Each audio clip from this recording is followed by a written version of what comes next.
13व्या शतकातील धार्मिक ग्रंथ म्हटलं की साधारण काय डोळ्यासमोर येतं? चमत्कार किंवा भरपूर अतिशयोक्ती. पण जर याच काळात एका माणसाने आधुनिक पत्रकारासारखी कोणतीही स्पेशल इफेक्ट्स न वापरता एखादी डायरी लिहिली असेल तर? आजच्या या सखोल चर्चेत आपण 1278 मध्ये महिम भट यांनी लिहिलेल्या लीळाचरित्र या ग्रंथाचा वेध घेणार आहोत. हा नुसता जुना दस्तऐवज नाही आहे बरं का, तर तो मराठी साहित्यातील पहिला गद्यात्मक म्हणजे प्रोज प्रयोग आहे. हो, अगदी बरोबर. आणि हा प्रयोग इतका महत्वाचा आहे ना, कारण तो आपल्याला थेट 800 वर्षांपूर्वीच्या मध्ययुगीन महाराष्ट्रात घेऊन जातो. कसंय, लीळाचरित्र हा ग्रंथ मुख्यत्वे चक्रधर स्वामींच्या जीवनावर आधारित आहे. ते त्या काळातील एक मोठे सामाजिक सुधारक होते. ज्यांनी महानुभाव पंथ स्थापन केला, राईट? हो, तेच. पण महिमभटांनी त्यांचं जे चरित्र लिहिलं त्यात देवाचं किंवा चमत्कारांचं वलय जाणीवपूर्वक टाळलंय. म्हणजे त्यांनी स्वामींना एक माणूस म्हणूनच नोंदवलंय. बापरे, म्हणजे हे खरोखरच एखाद्या लाईव्ह रिपोर्टिंग सारखं वाटतं. मी वाचत होते की त्यांनी स्वामींचे संवाद किंवा त्यांचे प्रवास, अगदी ते कोणत्या गावात गेले, त्यांनी काय परिधान केलं होतं आणि जेवणात कोणते पदार्थ होते, या साध्या साध्या गोष्टी लिहून ठेवल्यात. अगदी ताटातल्या पदार्थांपर्यंत. हो ना. पण मग इथे एक प्रश्न पडतो की ज्या काळात पुराणे आणि चमत्कारिक कथांची एवढी चलती होती, तेव्हा महिम भट्टांनी इतक्या साध्या आणि दैनंदिन गोष्टी का बरं नोंदून ठेवल्या असतील? यामागचं मुख्य कारण म्हणजे महिम भट्टांचा उद्देश स्वामींच्या आठवणी जशाच्या तशा अत्यंत पारदर्शकपणे जतन करण्याचा होता. म्हणजे त्यांना स्वामींच्या शिकवणुकीत कोणती भेसळ नको होती. म्हणजे फॅक्ट चेक केल्यासारखं. अगदी.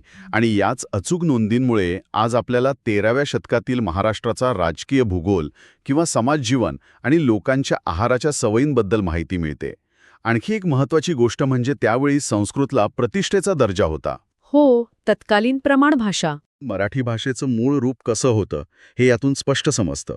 अरेच्चा, हे खूपच रंजक आहे. आणि या वास्तववादी चित्रणातून एक खूप मोठा सामाजिक पैलूही समोर येतो ना. महानुभाव पंथाने त्या काळात जी क्रांती केली त्याचे पुरावे यात दिसतात. नक्कीच. विशेषतः स्त्रिया आणि शूद्रांना मिळालेल्या स्वातंत्र्याबद्दलच्या नोंदी. हो, मी तेच म्हणणार होते. तो या ग्रंथाचा सर्वात लक्षवेधी भाग आहे. तत्कालीन समाजात जातीभेद आणि लिंगभेद अत्यंत तीव्र होता, हे आपल्याला माहितीच आहे. स्त्रियांना किंवा शूद्रांना ज्ञान घेण्याचा अधिकार नव्हता. हो, तो नाकारला गेला होता. पण या नोंदींमधून आपल्याला दिसतं की आश्रमात अनेक स्त्रिया केवळ स्वयंपाकघरात मर्यादित नव्हत्या, तर त्या चक्क तत्त्वज्ञानाच्या चर्चांमध्ये भाग घेत होत्या. समाजातील सर्व स्तरांतील लोकांना समान वागणूक मिळत होती. म्हणजे ही सामाजिक समानता केवळ बोलण्यापुरती मर्यादित नव्हती, तर ती प्रत्यक्ष अंमलात आणली जात होती, हे महिम भटांच्या नोंदींवरूनच स्पष्ट होतं. हे ऐकायला खूप क्रांतिकारी वाटतं. पण जर आपण या सगळ्याकडे थोड्या वेगळ्या अँगलनी पाहिलं तर म्हणजे कसं? म्हणजे जर महिम भट सतत चक्रधर स्वामींच्याच अवतीभोवती फिरून त्यांच्याच नोंदी करत होते, तर हा ग्रंथ म्हणजे 13व्या शतकातील एखादा PR पीस किंवा एकतर्फी प्रचार असू शकतो ना.